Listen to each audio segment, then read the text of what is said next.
Culture, c'est quoi votre programme? Là, votre programme.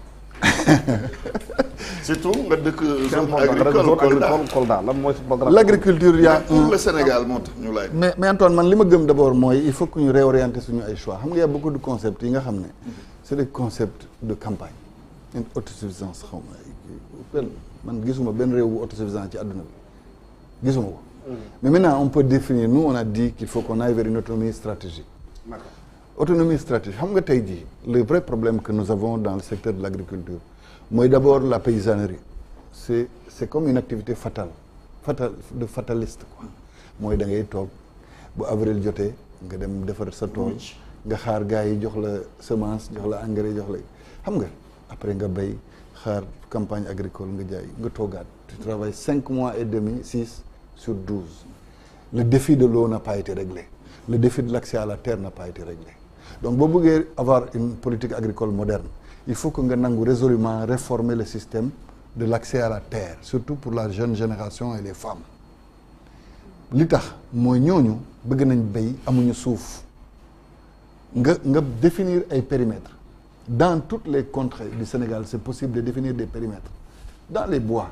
nga ku nekk nga jox ko benn 2 hectares 3 ou 4 selon les besoins mais duñ ko mun jaay parce que da ngay verrouiller parce que tamit nga jox nit ki 3 hectares mu dem jaay ko day yàqal réew mi donc boo réformer loolu les forages qu'il faut pour avoir de l'eau là-bas mais à un niveau sommaire c'est rien du tout donc il faut que nga ñemee changer paradigme pour que paysannerie bi d'abord mu changer beneen bi mooy ces histoires de mécanisation là cette mécanisation là qu'on fait avec des chiffres mais où est l'impact vous l'avez vu mais est-ce que xalaat nga ni suma gars yi parfois saret lañ gën a soxla ak benn mbaam wala benn fas plutôt que tous ces tracteurs qu'on achète ils ne peuvent même pas faire l'entretien ñax day dugg ci radiateur bi ñu sànni ko foofu. mu paan kenn mënu ko def. oui non pas mënuñ ko defar dañoo amul jëgam puisqu'il ne voit pas l'utilité il ne voit pas l'utilité du tracteur parce que le tracteur aussi c'est pour de grandes exploitations du dëgg mais quand le Sénégalais moom mu ngi bay ci 3 hectares 4 hectares li mu soxla mooy peut-être benn saret wala ñaar nga jëndal ko ñaari fas gunge ko ci loolu moo koy ëppal njëriñ. Ça dépend ci besoin ku ne fa ko toll. mais articuler les besoins voilà donc maintenant ce secteur là boo buggee parce que moi ñun li ñu gëm mooy aujourd'hui c'est les jeunes du Sénégal qui doivent être l'alpha et l'oméga de tout ce que nous devons faire mooy ñoom la ñu war a créer espoir te ñooñu booy wax ak ñoom il faut nga wax leen lu leer ci fi nga leen di yóbbu du dëgg donc tey jii en matière agricole li nga war a def mooy créer un accès à la terre. C'est ça le gros problème. mais pourquoi c'est un problème Sénégal mooy la question foncière. mais pourquoi c'est un mooy problème famille yi xamante ne dañu nekk ci dëkk yi dana suuf si seen suuf maam ñoo ko moom. kenn du ko laal. non suufu naka la ñuy def réforme parce que président waxoon na benn moment la plus grande bombe c'est le foncier au Sénégal. comment on avait mis pourquoi c'est une bombe des commissions. Souran defoon na commission. pourquoi c'est une bombe Doudou Ndoye avait réfléchi égoul naka la ñuy war a def pour foncier bi nekk accessible à tout le man li ma lay wax nii xam nga foncier foo gis am na fu muy nekk enjeu mais boo demee Mbelaka Diaw c'est sama mbokk yi foofu c'est pas un enjeu comme à Dakar du benn boo demoon Siléti boo demoon Médina Yoro Foulah c'est-à-dire c'est pas les mêmes enjeux Saloum yi tey jii au département de Médina Yoro Foulah la population la plus nombreuse ils viennent du Saloum dañuy ñëw foofu ñu ne leen fii suñu suuf man la du ngeen béy suuf baa ngi ne gàññ problème bi mooy nit ñi amuñu matuwaay yi mun tax ñu bay c'est pas la même chose les enjeux fonciers on les connaît suufu plateau kay ak suufu Pikine du benn ci njëg wala ci enjeu on est d'accord mais fi nga xam ne amul enjeu foofu la xale yi di jógee ñoom ñooy jógee ci village yi ñëw ci capitale départementale yi wala jógee ci capitale départementale dem ci capitale régionale après ñëwaat ba Dakar mais boo créewul ay instruments d'attractivité ci cadre boobu mais ils vont pas rester ils ont envie de cultiver ils viennent ici parce que y a des gens qui ont des vergers yi nga xam ne mën nañ leen abal ñu bay mais nga réformer c'est le DAC qui va créer non c'est des champs collectifs c'est des coopératives je ne crois pas la ñuy créer ci région yi ça va pour fixer les jeunes ça va li ma lay wax nii comprendre ko dama la ne les villages du Sénégal on les connaît ils sont légion du dëgg ces villages là leur horaire doit être organisé population bi nekk ci village bi xam nga ko aménager alentour village yi nga def fa ndox nga bàyyi nit ñi bàyyi man loolu laa wax maintenant nag l'ANAT le cadastre ils ont assez d'instruments pour que au millimètre carré près ñu mun la jox ay coordonnées géodésiques yu leer donc liggéeyal en conséquence nga teg ay périmètres yu leer. Très bien. Pour que nit ñi béy benn. ñaar à côté en matière d'agriculture il faut pas qu'on s'arrête là. Maintenant soyons d'accord que maintenant dafa am benn agriculture bu bees bu nga xam ne mu ngi dugg ci suñu marché yi. C'est l'agro-industrie. Le paradoxe dedans mooy il y a des personnes qui cultivent sur 200 ou 300 hectares de l'oignon du maïs et cetera yi nga xam ne kayit yi ñu am amul benn njëriñ. Ils ont un bail agricole le bail agricole boo ko yóbbu banque du ko xool. Est-ce qu'il y a un comprendre? Donc moi je dis renforçons ce secteur-là parce que aujourd'hui dans l'autonomie stratégique avoir une production d'oignons qui nous permet nous de vendre l'oignon au Maroc en Hollande peut nous rapporter des devises et impacter sur notre balance commerciale. Du dëgg. Les investissements que nous avons, il était dit qu'on allait emblaver 120 000 hectares dans la vallée du fleuve Sénégal. Du loolu la ñu waxoon. Waaw mais où est l'impact? Est-ce que yaa ngi comprendre le nombre de man li ma nanguwul mooy l'articulation entre stratégie ngay def importation yi. les efforts suñu béykat yi dañuy béy dañu mën a jaay dañu mën a écouler. parce que y a des problèmes logistiques. C'est ce que je dis xam nga j'ai parlé d'abord de le champ jusqu'à la ville. Il y a des problèmes de transport am na yenn saa dañuy béy amuñu fu ñu magasin fu ñu dencee dañuy béy ba pare pour stocker tout ça c'est des problèmes logistiques parce que c'est une chaîne de valeur. C'est une question qu'il faut régler de A à Z pour que l'agriculture pour que soo béyee Fouta pomme de terre bi mën a jógee Fouta ñëw ba Dakar ñu mun ko jaay. mais les instruments ci boppam. bu fekkee importation yi du impacté ci prix bu muy jaay. parce que boo béyee mënoo jaay tamit da ngay bàyyi jaay bi. J'ai parlé des deux Sénégal. L'agriculture paysanne qui aujourd'hui occupe une grande partie du Sénégal bu nga xam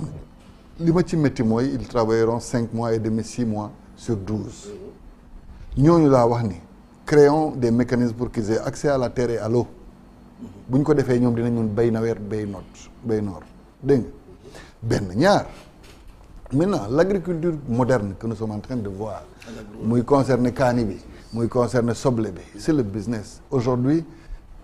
li war mooy il faut nga ñeme def benn APIX agricole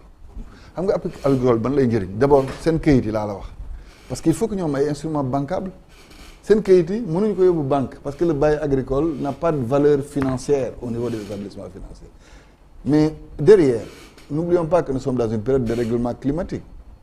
est-ce que yaa ngi dégg donc il est possible que nga leb xaalis sax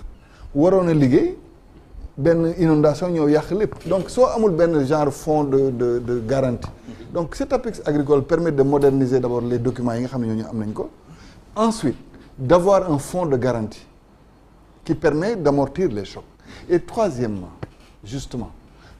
yow État, créer les instruments de conservation et de stockage.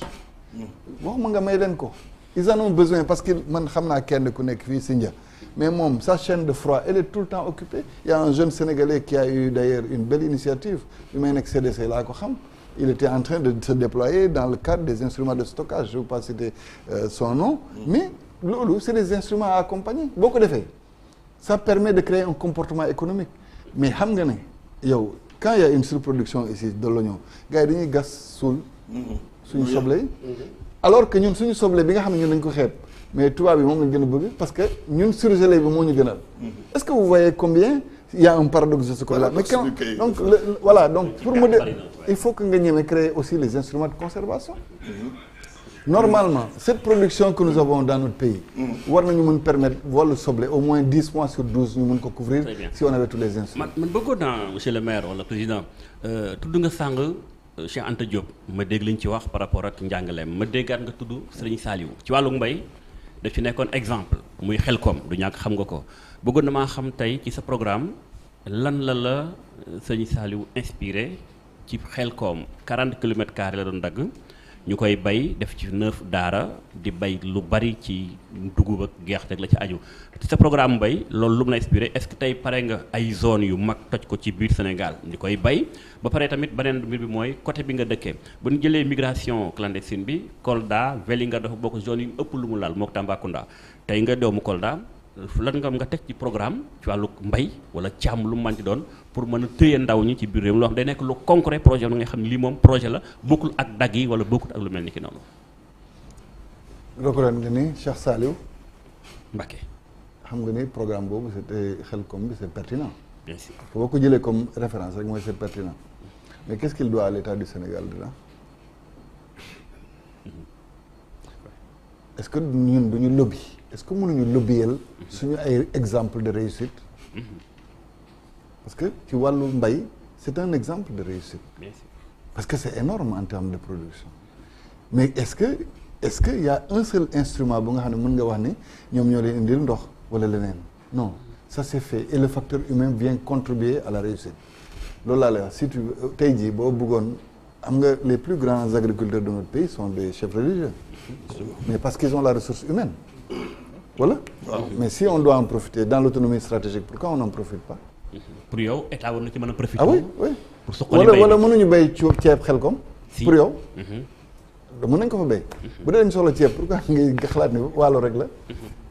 est-ce que ay comprendre donc aujourd'hui le problème mooy je donne un autre exemple yaa ngi ko wax ci wàllu sàmm gi le ranch de Doli c'est une pertinence mais il est dans quelle région la deuxième région en matière pastorale au Sénégal c'est Kolda nous on n'a pas le droit à avoir un ranch parce que est-ce qu'il y a un comprendre et la pertinence d'abord de ces instruments-là boo créer ay instruments dina permettre divagation animaux yi moom mooy nga wàññi ko ci lu bëri gën a bëri mais li gën a am solo mooy il faut qu'on développe les métiers qui sont connexes à ce type d'activité mënuñu toog ci réew mi ba léegi boo reyee nag rek jël der bi sànni xam nga boo bëggee que l'artisan de Ngaye mu am la matière première qu'il faut dès que nga teg un instrument qui permet de regrouper des animaux à côté il faut que état bi accompagner tout l'entrepreneuriat qu'il faut pour que les tanneries marchent si elles marchent vous avez de la matière première pour l'artisan et si après soo utalee l'artisan des outils de mécanisation moom il peut couvrir la demande nationale xam nga ñun li ñu manqué mooy le génie est là le génie sénégalais est là mais dis à un tailleur sénégalais de te faire 10 000 tenues de ça il ne peut pas voilà donnons-lui les moyens d'en faire 10 000 waaw mais donnons-lui les moyens d'en faire 10 000 bu ko may mais donne-lui les moyens d'en faire 10 000 parce que suñu mbokk yi li ñuy defee Chine loolu la da ngay jël ay modèles yóbbu ne leen defaral ma ci 1 million d'exemplaires ñu defaral la ko indil la ko ci saa si foofu Chine dafa am spécialisation chaque ville dafa am lu muy defar